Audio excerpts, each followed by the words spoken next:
Good evening. Good evening. I'm Eric Lee, Director of the Kimbell Art Museum, and it's a pleasure to welcome you to this evening's lecture. The Kimbell has many treasures, and one of those, I think you'll agree, is George Shackelford.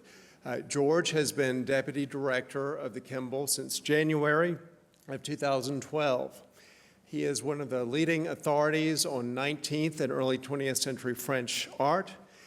And among the exhibitions he has curated at the Kimbell are Faces of Impressionism, portraits from the Musée d'Orsay, Gustave Caillebotte, The Painter's Eye, Monet, The Early Years, and of course the exhibition we have on view upstairs, Monet, The Late Years. And I'm pleased to report that this exhibition is on track to having the highest attendance of any exhibition we've had at the Kimbell in 2 decades.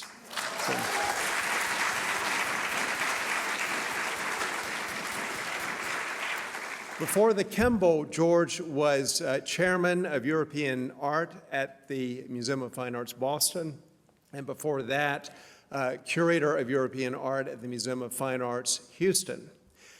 He received his undergraduate degree from Dartmouth College and went on to get a PhD in the history of art from Yale. He is an officer in the Order of Arts and Letters from the Republic of France. George will speak tonight on time and Monet. George.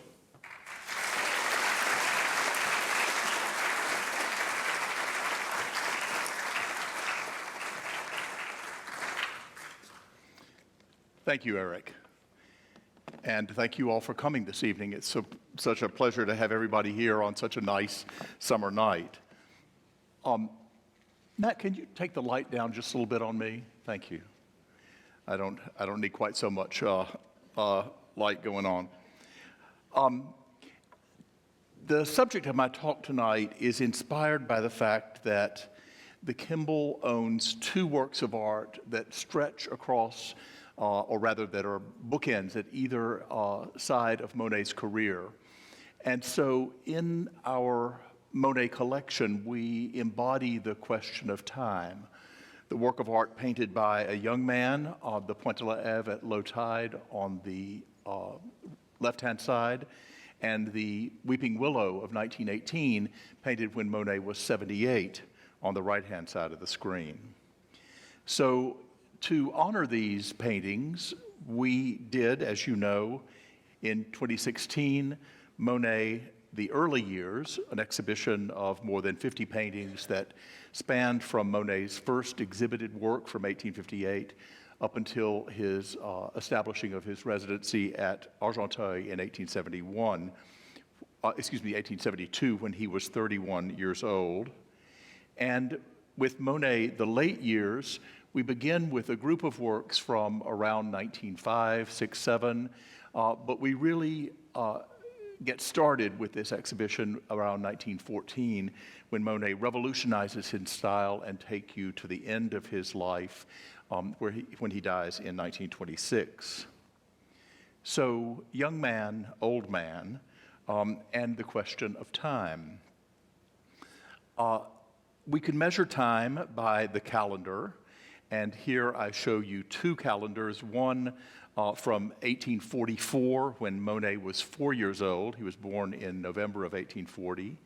And one of the year of his death, 1926. One seems to be in a world of almost pre-industrial state, where the little chemin de fer de Paris à Rouen, the railroad train from Paris to Rouen, chugs along at the top of the calendar. The other seems to be fully in modern times, with a mother and child who have taken the blue train from Paris down to the coast, and they're on the Riviera enjoying their summer holidays. Maybe not so much right now in France. But the clock that I propose to use tonight is a different kind of clock. And it's one that is inspired by the fact that in the year before Monet was born, Louis Daguerre, who is shown here in a self-portrait, invented, essentially, photography. And the first major photograph that we have, there's one other earlier image, barely legible, but this is the first really legible photograph made in 1839 of a street in Paris, the Boulevard du Temple. And it is a miraculous work, one that was so surprising to anyone in the scientific or artistic communities when it was announced by Daguerre. Within years, within moments, in fact, daguerreotypes were being used all across the world, all across the Western world at least. And you could go and have your photograph taken in Paris or in Boston or in New York or Washington, in London, obviously, or in Berlin. At the same time that the daguerreotypes were being made, which were unique works of art that each one was its own separate photograph, a bit like a Polaroid in that sense, there were also works of art being made with a negative process, usually the negative made out of paper, and these were printed in large numbers in the 1840s as well. And here are just a few of the early photographs, most of these by an artist named Bayard, that was, who was contemporary with Monet's very earliest years. Now, when you were thinking about a landscape painting, when you were the young, very young Monet, you would have thought about an artist like Corot, and here is his Forest of Fontainebleau, which was exhibited at the Salon in the year of Monet's birth.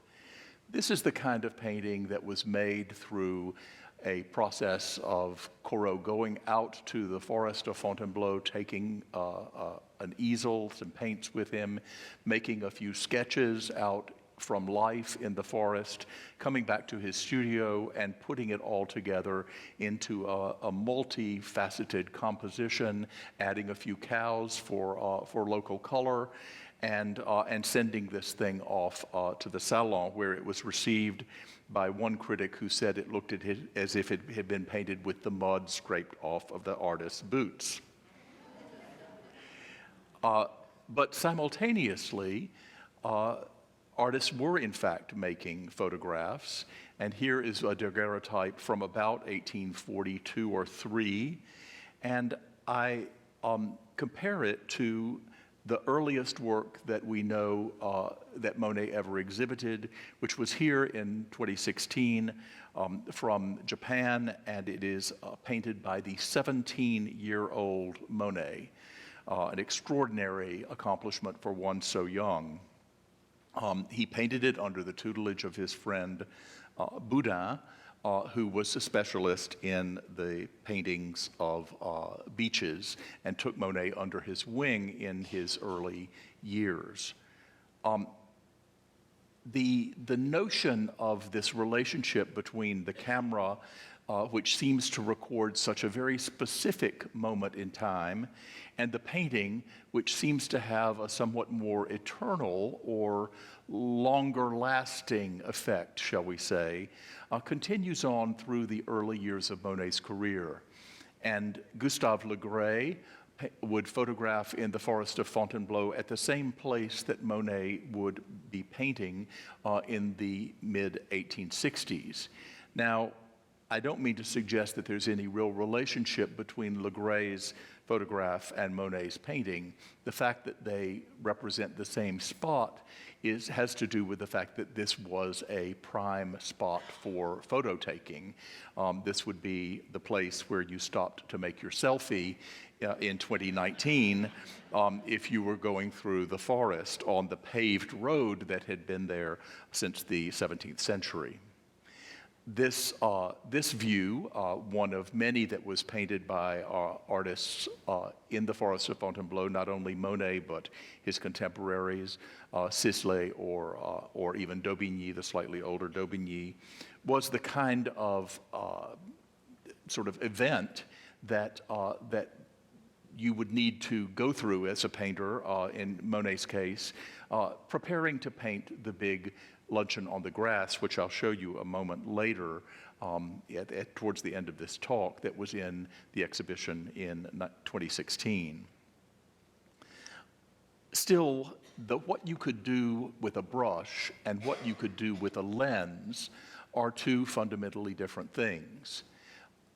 In the 19th century, in Monet's youth, the camera was incapable of capturing the kinds of effects of color and particularly of nuanced light that an artist like Corot could capture when he painted the Pointe de la Hève at Cathedrals near Honfleur, Le Havre, rather, in the 1830s. You see how different it is from what Gustave Le Gray could do when he turned his camera to the same stretch of beach and promontory in the 1850s. Corot was able to bring in the nuances of color, of light, simply things that the camera was incapable of capturing with very great sensitivity in the early days of the photographic medium. In order to get an image like this one, for instance, Gustave Le Gray was forced to use two different negatives, because if he took the image of the water, the sky would be blanched out. If he took the image of just the clouds, the water wouldn't have had time to register. So he in fact used double negatives and printed the sky from one and the sea from the other. That's not what an artist like Monet would have to do. Monet, in fact, would take a smaller canvas than the Kimball's example. He would take a smaller canvas actually out onto the rocky beach, set up his easel, paint a relatively small painting, let's say maybe 28 inches wide, out on the shale, and then come back to his studio and enlarge it by 4 times to something that would be 48 or 50 inches wide across, and turn it into a salon picture, which is exactly what he did in 1865 with these paintings. He paired it with another view, now at the Norton Simon Museum in Pasadena, and these two were sent to the Salon of 1865 and were his first foray into the world of Parisian art circles. They were what got him recognized first. He, in fact, was mentioned by a couple of reviewers, which was an extraordinary thing for a debutante. And he was therefore launched in his career and ready to move forward. I mentioned to you the kind of sketch that Monet used to paint the Kimball picture. Here's the one that he used to paint the Norton Simon painting. You see how different the sketch is from the final version. And from the same vantage point, which was out on a jetty projecting out into the harbor where he could stand and paint, he didn't have to set up his easel in a boat. He could, in fact, paint another picture, making at a slightly lower tide moment where the fishermen are tugging a boat into shore, and where the time of day is a very different one. Now, we don't think that Monet was necessarily painting out of doors at twilight. In fact, I think he probably began this picture based on the other one at the right, and using this pastel, which he had actually made on site, perhaps not even in Honfleur, where the picture is set, but perhaps at any other site. And this notation of the sunset over the sea gave him the wherewithal to paint the picture at the right. And you'll see it's an exquisitely observed image of how the clouds float over the sea, how the sky opens up and the setting sun comes through them, how the light of the setting sun picks up the undersides of the clouds as the sun goes down towards the horizon. And it's an extraordinarily beautifully conceived small pastel. It is really capturing a very particular moment in time and using a medium, the pastel medium, which consisted of dry, chalky pastels that he could simply put onto the canvas, carry around with him, carry very easily out into the landscape, and to set something down really quite quickly, much more quickly than he would be able to do with the brush and the oil paint. Now, when Monet turned to painting in town, he was also interested in a question of time. And here the issue was establishing himself as an artist of his time, of the modern moment, and very much of the present day.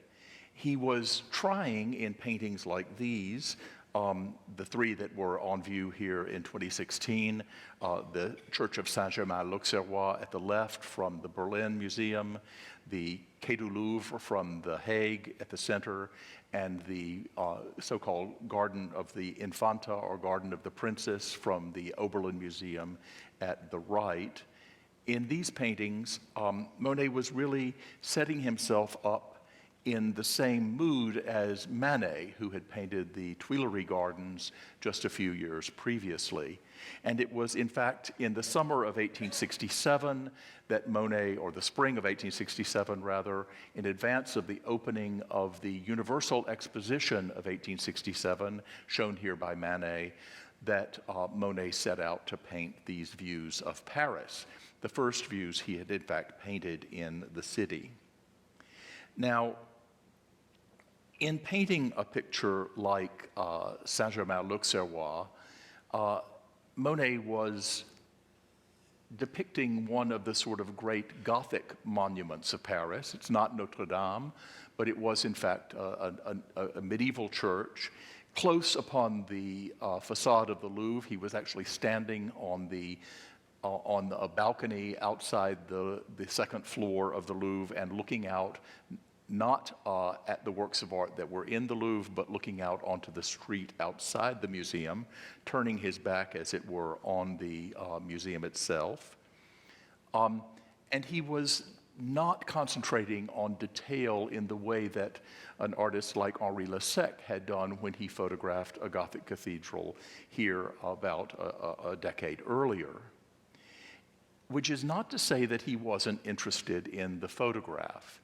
And here I show you one of many views of Saint-Germain-l'Auxerrois that was taken from the same vantage point, or almost the same vantage point, that Monet was standing in when he painted the church.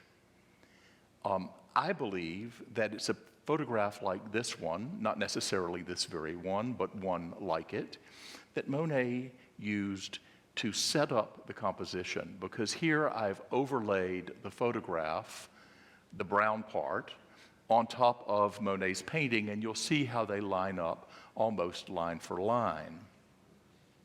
I think Monet used a photograph because it was thought to be so accurate, and was for him a kind of shortcut to the part of this painting that he was the least interested in, which is to say, setting up the exact lines of the architecture. That was the part that was almost an architectural draftsman's duty. And so I believe he used a photograph to get himself to where he could paint the exquisite light moving across the surface and focus on interesting details that weren't captured in the photograph. Like in the detail that I show you here at the right, a little thing, something that looks a bit like an apple or a cherry painted on the side of a building. When we had this painting here, I was looking at it carefully with a friend from Washington, and I decided that it was in fact not an apple or a cherry, but an artist's palette and a brush, and that perhaps the words, the letters over it, were the letters Colin, C-O-L-I-N, or in French, Colin, which in fact was the name of an art supplier that had recently located to that very spot. And here is the bottom of the sign, and you see it says Chevalet, Toile, Palette, and fine colors. So easels, canvases, palettes, and fine colors on the bottom of the sign.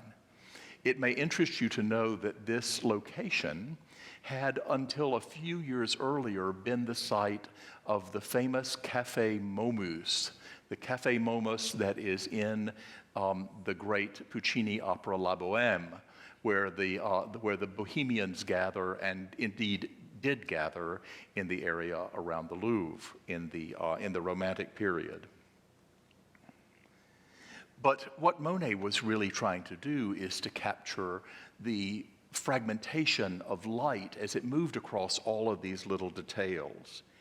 And that was the sort of lesson that he wanted to take away from painting an architectural moment, even if he was in fact stressing all of the contemporaneous or rather contemporary details, like the fashions of the women and the men walking down the street, the soldiers versus the perhaps even streetwalkers there, the children, the workers of various kinds, and the line of handsome cabs waiting to take you wherever you wanted to go.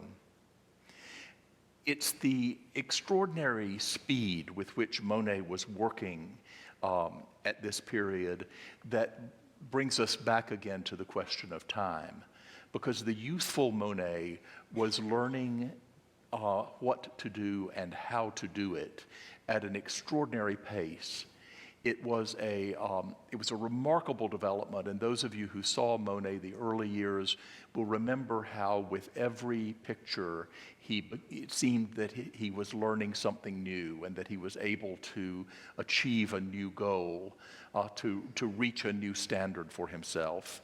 And for instance, in the three paintings that I show you here, the Green Wave from the Metropolitan Museum of Art, the beautiful study of the sea from the Overgrown Museum in Copenhagen, or the Clark Art Institute's beautiful boat headed out to sea, you see something of the great skill with which Monet was able to paint at this stage, at this relatively early stage when he's still in his 20s. And he's very much inspired by two great artists of his time, the slightly older Courbet, sort of half a generation older than he, and again, the ever so slightly older Manet, both of whom were at the sort of the top of their form in the mid-1860s, and who at the time of the Universal Exhibition of 1867 would put on simultaneous one-man shows. From Courbet, Monet had absorbed the lessons of how to paint the sea, great lessons in color, in the use of a palette knife, in a kind of tough painting that Courbet had made so famous. You can see Courbet's wave, for instance, where the foam at the top of the wave is painted with white paint and the knife rather than the brush. Similarly, in the foam beneath the boat on the Clark's Monet on the left, you see Monet actually using the palette knife very much in imitation of Courbet. And from Manet, he had learned certain lessons about flattening and how to exploit the tension between the flat silhouette and the creation or the suggestion of deep space, as you see in the Clark picture and in Manet's, one of Manet's scenes of the Kearsarge in the Alabama. The Kearsarge is the boat in the distance, which engaged in a battle off the Normandy coast during the American Civil War. And Monet's boat, like Manet's, is a kind of an idea of a boat, not so much a very convincing, necessarily, a three-dimensional boat, but in fact a kind of stylized and very much influenced by Japanese art, and the kind of sense of taking something, flattening it, and then applying it to the surface of the canvas. So in these three paintings, you saw Monet moving fast, fast, fast. The camera is still there. And in a photograph like this one, again by Gustave Le Gray, probably the greatest landscape photographer of this moment in French history, we see Le Gray turning to photograph the same lighthouse at Honfleur that Monet would paint for the Salon of 1868. This very large painting was refused by the Salon, and I think probably rightly so, because it seems to be a complete mishmash. There really are times when you cannot put a crowd scene, a stormy coastline, and a rainbow into the same picture and have it really succeed. But while this painting was rejected, another was accepted.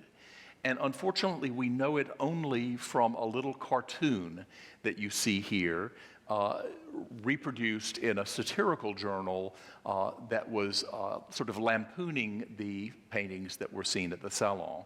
And these were extremely popular in the days before photography was used in the press. These little sketches reproduced lithographically or sometimes by wood engraving in the daily newspapers were ways of keeping the public who was very interested in what was going on in the world of art, a way of keeping them up to date on who was doing what was being said about which work of art, and which were the best and which were the funniest and the worst. And in this case, I'm afraid the artist, the artist and the poet, probably the same person, are very much disapproving of Monet's painting, which must have had something of the flatness that we see in the Manet that I showed you a moment ago. And the title of Monet's painting was Leaving the Port, La Sortie du Port. And I made a kind of free translation of the little poem that goes beneath. My translation, being all in English, won't have the shock of the French followed by English lines, but it goes something like, there was a vessel, large and stout, painted well by Mr. Monet, which steamed apace and seemed to shout, "Go ahead, time is money." The first time that the words Monet and money were actually the pun was recognized. It would not be the last time in Monet's career that the homonym of his name and the English word would be used to funny effect. This painting is lost now. We've never seen it since it was seized by Monet's creditors in the summer of 1868, and it might appear someday, and if so, I will hope to be the person who finds it.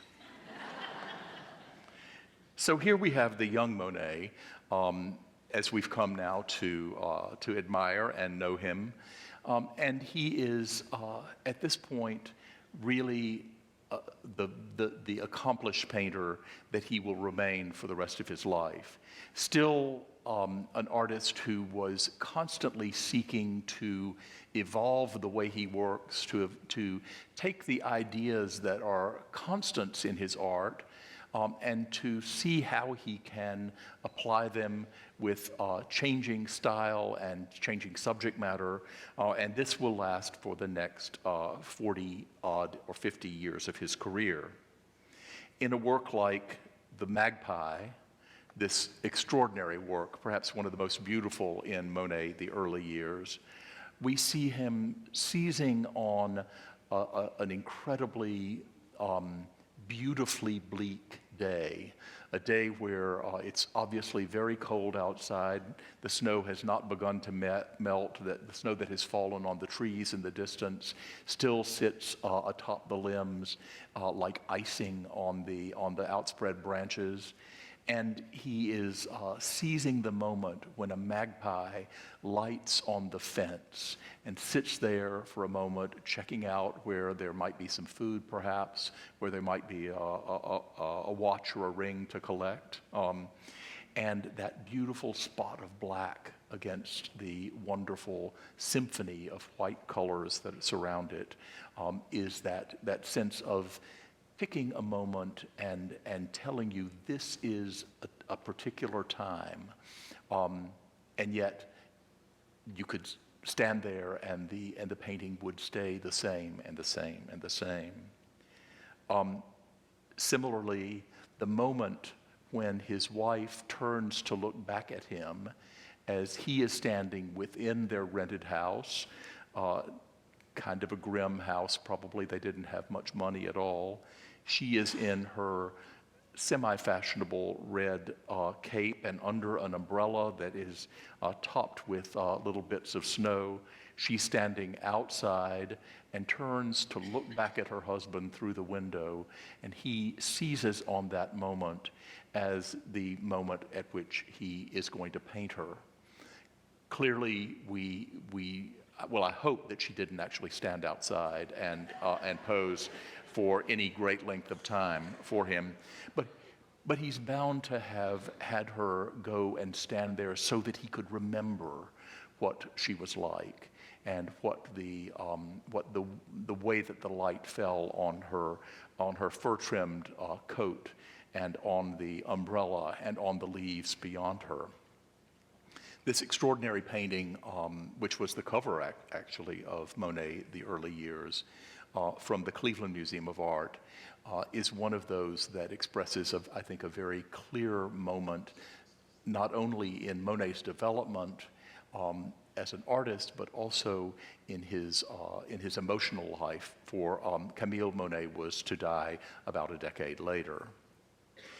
Monet could seize on that notion of time and paint a picture in which you can almost tell me what time of day it is.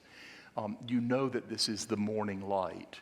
There's no way of mistaking that this would be afternoon light. It feels too cold, too clean, too chilly to be the evening. And we see people beginning their day rather than ending it. The nursemaid and the little child walking across the bridge, the light streaming past the trees in the distance, casting these long shadows over the bridge. People maybe perhaps going to work early on a late spring or early summer morning. And when he moves to Holland, Monet will also be interested in the hours of the day, painting a similar scene in the harbor at Zaandam, both in bright, perhaps noontime sunlight on the left, and as twilight begins to fall on the right.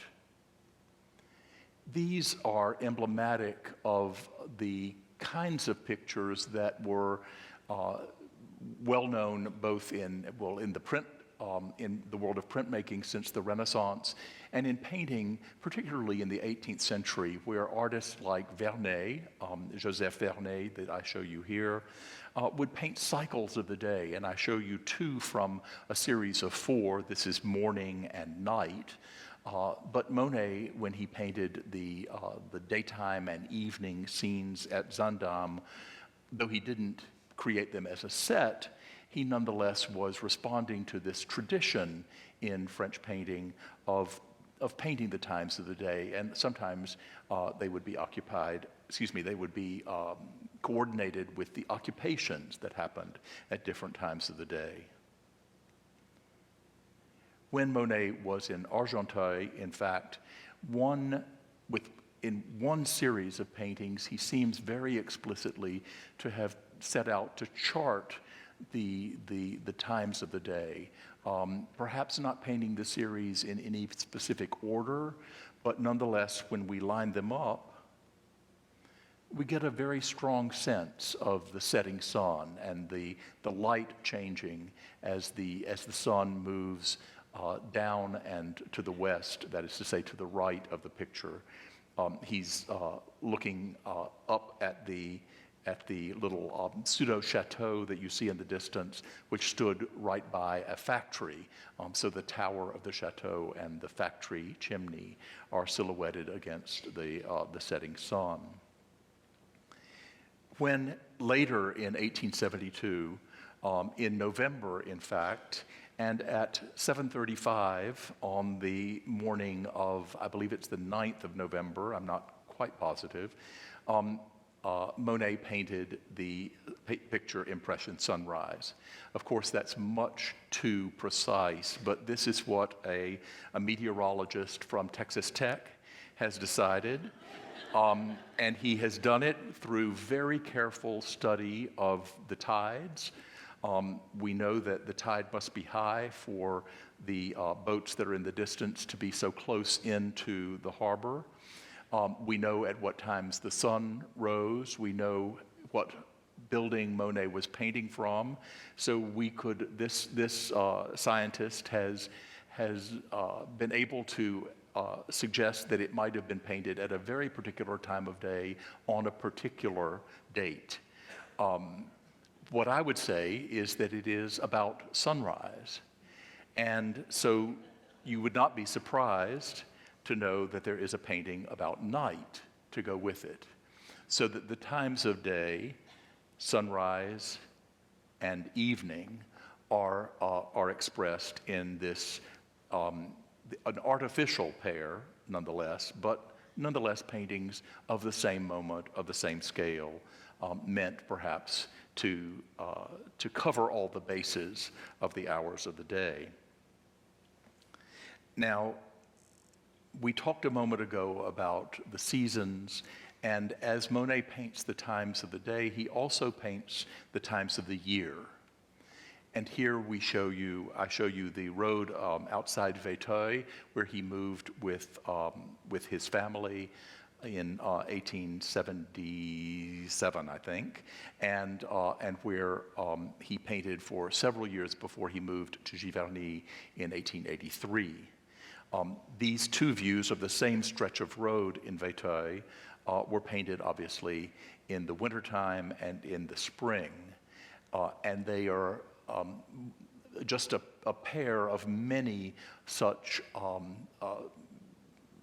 studies of different times of year that Monet would paint throughout his career, whether at Argenteuil, at Vétheuil, or at Giovani, as he later did in the 1880s and on into the end of his life. Now, seasons are part of the time spectrum, the times of day, but there's also the question of the more important geological time issues. And in his paintings of Etretat, Monet was able not only to study issues of the rocks and their sort of almost prehistoric shapings, these extraordinary rock formations painted here on the coast of Normandy, where this amazing sort of natural bridge structure stood and still stands. A village in Monet's day composed largely of fishermen who sailed out from Etretat to earn their living in the Channel waters. Now, of course, a tourist town where you can go and spend a very jolly weekend at a hotel overlooking the beach and have quite a nice time. But Monet was there at all times and in all weathers. He complained to Alice, his companion, that he was drenched to the skin, having painted so too close to the water, perhaps, for an afternoon. And here Monet is painting that same grouping of fishermen's huts. These are actually boats that have been thatched and serving as dwellings, and then the actual working fishing boats pulled up around them here on a day when you would not want to be going out to sea, so windy and stormy it is. Or in another touristic photograph, this one a smaller photograph probably from about the 1880s when Monet is painting there, you see the rock arch and the so-called needle, the aiguille, the tall rock formation standing up from the water. You're seeing it now from the other side of the painting, of the formation, and you see there the issues of the the stratification of these rocks that he was painting. Sometimes he paints them very, very deliberately. You can see the layers of time reflected in the actual site with the striping of the rock, the sedimentary formations. And he does stress this in paintings like this one, where you are able to get a sense that there's something kind of ancient and for all time in these depictions of these remarkable formations. But I would call to your attention another factor for, as in the beach scene I showed you a moment ago, where the water was far too rough and far too high up on the beach for you to want to go out in it very far. Here we have a situation where we're looking at this formation at low tide. That's what the photograph says. It, in fact, I'll go back to it. The Aiguille and the Port d'Aval, that's the name of the rock formation there, marée basse, at low tide. And this is important because if you went to this place and didn't manage to, if you tried to walk to it and didn't manage to have a boat to pick you up, you could in fact be stranded there, because when the tide came up, obviously you'll see the water line goes much, much higher than where Monet is standing. And he probably had a boat like the one you see in between the Needle and the rock bridge, the boat that took him hither and thither from this bit of rocky shore. He would have had to paint there probably very quickly, and then take this painting back to his studio to finish it there under more comfortable circumstances. The notion of painting time, then, is one that in the 1880s and 1890s becomes almost an obsession for Monet. And we see it as his series paintings develop over the course of the 1880s and 1890s, that it is really one of the central themes by which the groups are unified. Here, among the first of the series paintings from Antibes, you may remember these from Monet in the Mediterranean about 20 years ago. He shows different times of day on the same tree. Here in the Creuse Valley in 1889, the setting sun, the changing position of the sun over this rocky cliff and a valley of a rushing river below. In the Poplars, the series from 1892, you can almost chart the hours of the day like it was a sundial on the trees and the sort of meandering pathway along the banks of the Epte River near Giovani, where he lived at this point. And of course, in the great series of the cathedrals, which date from the mid-1890s, again, the notion of the sun coming up from behind the cathedral and then moving towards Monet, so that little by little by little, the facade of the cathedral would be bathed in sunlight. And the changing light of the hours, the changing conditions of temperature, humidity, the fogginess or lack thereof in the atmosphere, all of these elements were chronicled by Monet as part of the sort of unifying force of the series group. What Monet could do, which the camera could not, because I want to remind you that the camera is our sort of time clock here. What Monet could do that the camera could not in the 1890s was to suggest something more poetic about the subject, about the cathedral, than the camera was able to do. The camera couldn't catch color. It couldn't suggest, by virtue of the texture of the paint itself, something of the quality of the stone that Monet was looking at, the sort of crumbly, medieval stone of that great cathedral facade at Rouen with its many, many intricate carvings that were blended together by Monet into a kind of wonderfully textural pattern. That's something that the camera would not do for the cathedral at Rouen. And the camera was something that, with increasing frequency, played a role in Monet's life, and in fact becomes a kind of clock or reflection, a kind of calendar of his life from the 1890s onwards.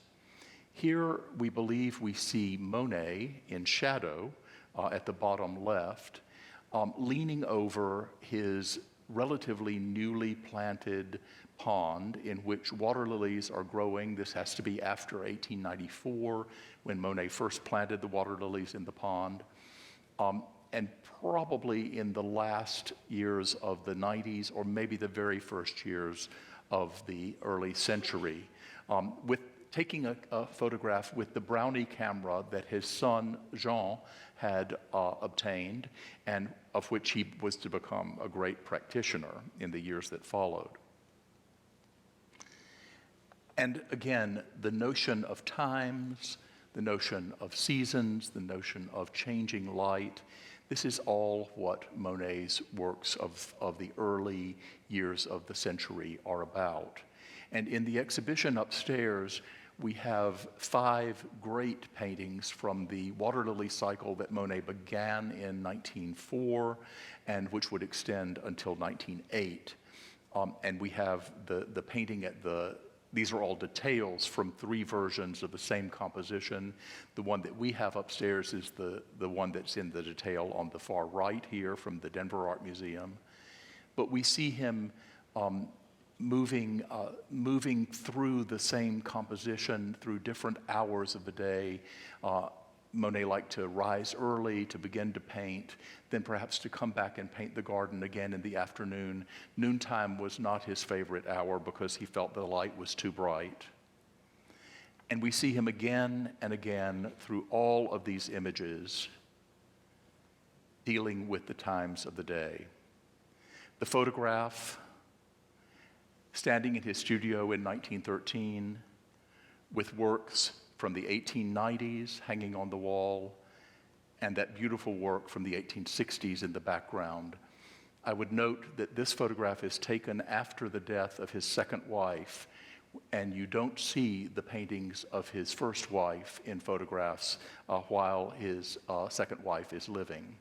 Camille comes out again towards the end of Monet's life. These artists, Monet, Degas, Renoir, age before our eyes. And what's remarkable is that these artists who were born with the invention of photography live into the time of the film.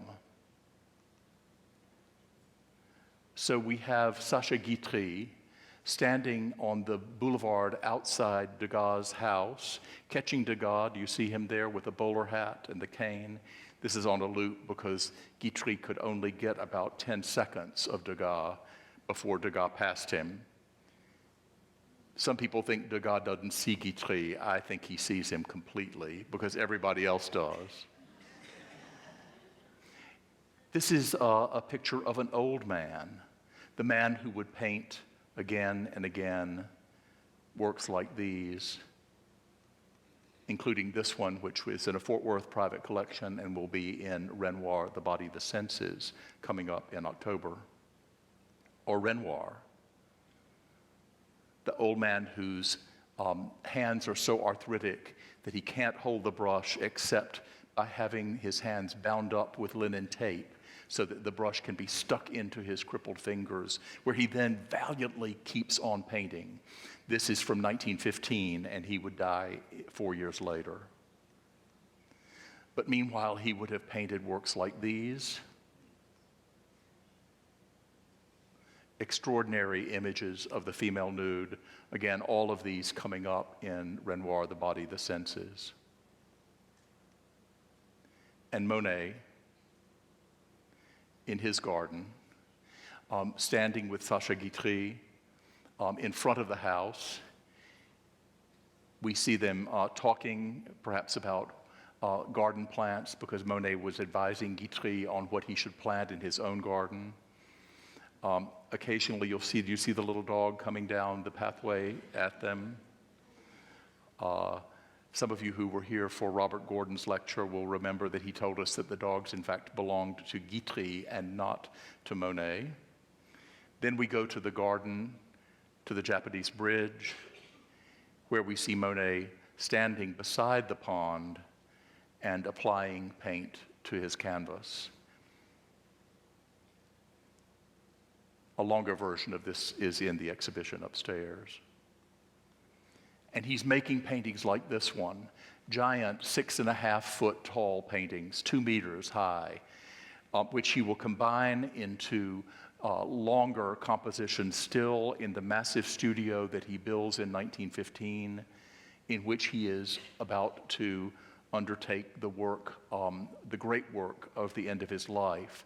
He'll also turn to the garden itself, to the not just the pond, but the other features of the garden, like the Japanese bridge, for a series of paintings that seem like the others, to chart the times of day, perhaps the seasons, and also the state of Monet's eyes as he is again and again dealing with the problems of his cataracts and how to triumph over the affliction of his diminishing eyesight. In a work like the Kimball's Weeping Willow here at Wright, we see him looking back to the very beginning of his career, where he had painted this old oak in the forest of Fontainebleau, which in both cases he comes to personify, or in fact the tree comes to personify the artist. The old oak for the young man, the craggy willow tree for the 78-year-old Monet, who is here mourning also the deaths of World War I that have been happening all around him as he painted in the garden at Giovani. And here are the series that you have in the exhibition. Painting throughout the years in this studio, painting pictures that get bigger and bigger, like the one that you see in the exhibition from the Toledo Museum of Art, not the picture behind Monet in this photograph, but one very much like the one you saw a moment ago that ends up at the very left edge of a composition in the Orangerie. Painting the great picture from St. Louis that we have in the exhibition upstairs, the largest painting in the show, which is the centerpiece of a triptych. Unfortunately, we weren't able to assemble the whole, but St. Louis was willing to lend us the centerpiece, which was meant to be in the very first iteration of Monet's great water lily cycle installation here from 1919, the first design. It would be rejected, and eventually we would end up with the 2 oval rooms that you see in the Orangerie now. You'll see it again at the end of this talk. And the Wisteria that was to have been at the Cornice above. We see Monet working through the same composition and painting it. The 3 large bands are the same 2 compositions by Monet, painted in 1917, photographed again in 1921, and then again in the state that they're in sometime before 1926. We see Monet continuing to paint, spending time on these pictures, revising their surfaces, transforming them from one idea to a slightly different idea to perhaps a slightly different idea again. And we don't know how many layers of paint there may be beneath the surface of a canvas like these. Time spent in the garden with family, with Mr. Ryerson, who came from Chicago to try to buy all of the water lilies from Monet. He wouldn't sell them, even for millions of dollars. He would sell work to Kojiro Matsukata, the man who bought our painting, a Japanese industrialist, a shipbuilder. who formed one of the greatest early collections of the late work of Monet. He was visited by artists like Vuillard and Roussel. At the time that he had to undergo a cataract operation, he was not a particularly good patient, but he wore these smoky glasses for many months afterwards, including when he received a visit from his friend Pierre Bonnard, or Gustave Geffroy, the writer, or, here seen from the back, Georges Clemenceau, the great premier of France, who had been his friend since the 1860s. A visitor in 1920, on the occasion of Monet's 80th birthday, was shown to the second studio, which Monet used as a kind of gallery of his own work, where he was able to indicate the Déjeuner sur l'herbe, the luncheon on the grass from 1866. The beautiful portrait of Camille, again, both of these paintings representing Camille. A relatively recent work from the 1900s, sometime, probably not the very painting that we have in the exhibition, but one very close to it. Or here, the view of Monet's house from 1913, or the Kimball's own great Weeping Willow. Excuse me. Sorry. By this time, we find Monet, the master of his garden, surveying this beautiful property which he has perfected over the years, photographed here, excuse me, in 1922, the garden from the same year, and a beautiful portrait of Monet from the very last years of his life. Excuse me, I have to drink of water. I feel like Marco Rubio. I won't stretch like he did.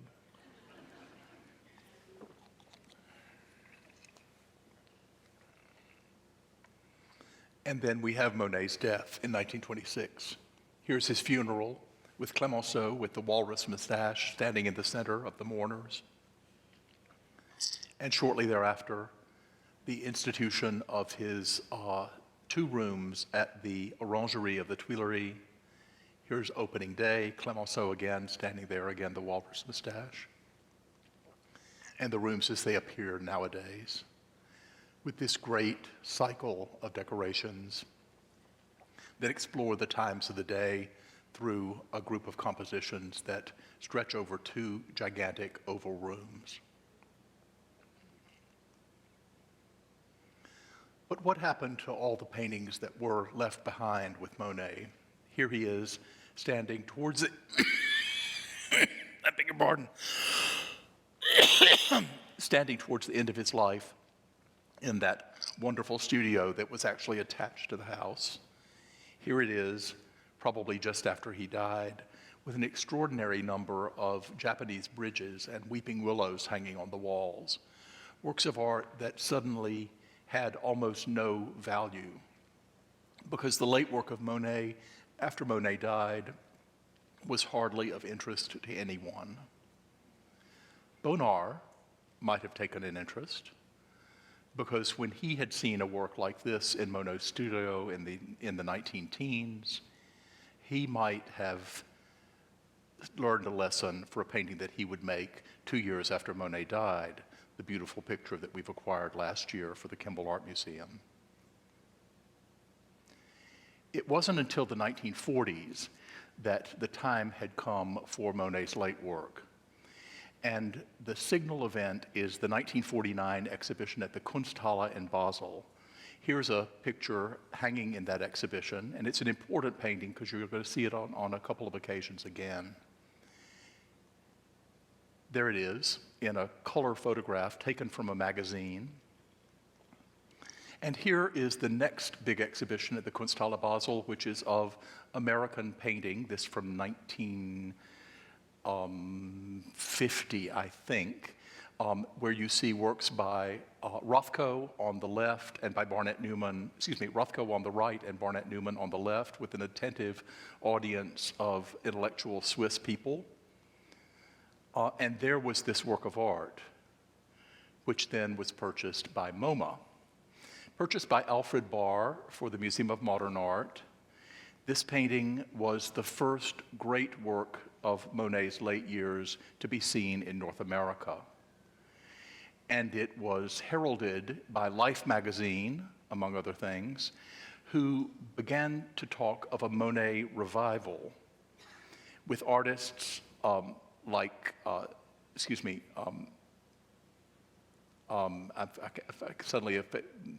blanking on his name, John Schuler, a woman named, I'm sorry, I can't say her name again, and then below, I'm blanking on all these names, I'm terribly sorry, Sam Francis and Riopelle below. And this work seems to have exerted an influence on these painters. Here's Schuler. Here's the lower right-hand corner on the second page. And then I think also Milton Resnick, who in this work, which is the collection of the Fort Worth Museum of the Modern Art Museum of Fort Worth, some 20 feet long, seems to have been responding, I think, very directly to the experience of seeing this work by Monet, which was likewise about 20 feet long. But this work is lost to us because in 1959, there was a fire at the Museum of Modern Art, and this painting was destroyed. In its place, the Museum of Modern Art bought the great triptych that you see there now. And in 1970, they organized an exhibition of Monet's Seasons and Moments to celebrate Monet's series paintings and ending with four of the paintings that we have in our exhibition here.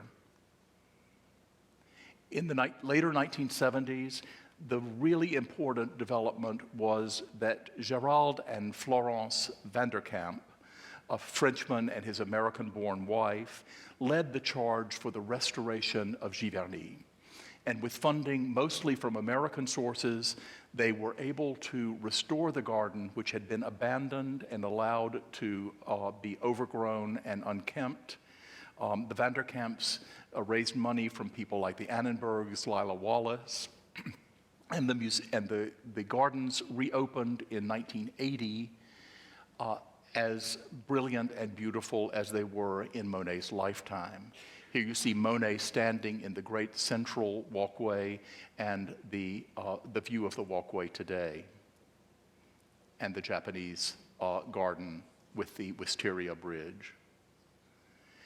Speaking of Japan, we might say that works, as my friend Marine Kisiel argued when she spoke here at the opening weekend, that works like Tadeo Ando's room for the group of Monet water lilies that was acquired by the Vanessa Foundation, that this is the successor to Monet's notions of decoration and of painting vast, beautiful compositions, or that perhaps even better, James Turrell's all-encompassing environments where you are subsumed in color might be the extension of Monet's ideas into our own time. But I want to end tonight with the work of three artists who are, in fact, turning back to Giverny in particular and are bringing the work of Monet into a new kind of focus and a new, I don't want to say a new relevance, but a new different appreciation. The first of them is E.V. Day, the woman that you see here, who's best known for her installations of exploding gowns. Here are two bridal gowns that she has ripped apart and stretched as if they are in fact exploding. They're stretched on lines of monofilament. She received a fellowship to work in Giverny, and the first series of works that she exhibited based on this fellowship were pressed flowers that she had picked from the garden, pressed between sheets of paper, then scanned and using Photoshop made to be exactly symmetrical images. These are all the insides of flowers like clematis or peony. They're quite large, as you see. And and I think very much expressive of her feminist approach to, because all of these are flowers, in fact, and therefore the seed part of what's the word I'm looking for? The generational works that would carry through the world of plant life. And then she decided to do another series in which she employed the help of her friend Kimbra Fowler, who is a kind of performance artist who got dressed up in a wig, painted her body red and pink, and posed in Monet's garden in a work that was exhibited in New York in 2010. And as Ken Johnson said, the whole production is a one-liner, but one with rich psychological implications. As the anti-feminine Ms. Fowler simultaneously embodies and satirizes a stereotype of ferocious female energy, one that Western society has both demonized and reinforced. She is, as he said, an infernal interloper in Monet's Eden. Another artist who has approached the work of Monet is Abelardo Morel, who's a photographer. All of these are photographers. A photographer who's best known for his pinhole camera obscura images like the one of Venice, in which he goes to a room overlooking the Grand Canal, blackens the windows, introduces a tiny hole into the black covering and lets the world outside be projected on the opposite wall, opposite the window, and then he photographs that projection. At Giovani, he rigged up a camera with an Oculus in the top of a tent-like structure, and within the tent, he would photograph the projection of the world outside the tent onto the pavement below. So what we're looking at here is the gravel pathway of Monet's garden with the image of the pathway being projected upon it and photographed by the camera looking down on the soil. These works, the texture comes from the gravel itself, the image comes from the light outside the tent. And he took the same camera to Etretat and did the same thing there on the coast of Normandy. And then, inspired by the Rouen cathedrals, here as shown in Paris, he goes to Rouen and from a window, using a window in a room just opposite the cathedral, allows the room to become the projector, the camera obscura, for the notion of the cathedral itself being projected into the interior, evoking the work of Monet while he does it. And then he goes and photographs the actual surfaces of paintings by Monet in different light conditions. Here, 3 views of the same painting from the MFA Boston.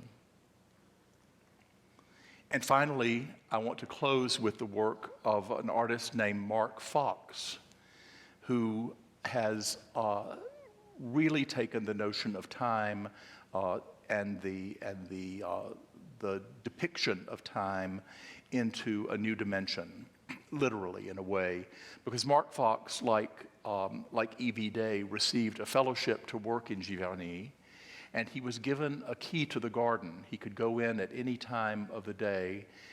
The only rule was that he could not go into the pond. Well, now, Mark Fox's works were mostly wall constructions or hanging sculptures like this on the right rather, or drawings like the one you see on the left-hand side. And so he did what every good artist would do, and he disobeyed. And he went into the pond, and he began to photograph there. Now, I'm going to close this talk now, but I invite you to watch Mark Fox's video. It goes on for 20 minutes, so many of you will have to leave. But for those who want to stay, it will go on for 20 minutes. I'll be leaving myself. But before we start the video and this work that is literally done in time, I want to thank you again for coming to hear me tonight, and thanks for your support of the Kimbell Art Museum. It means the world to us. Thank you very much.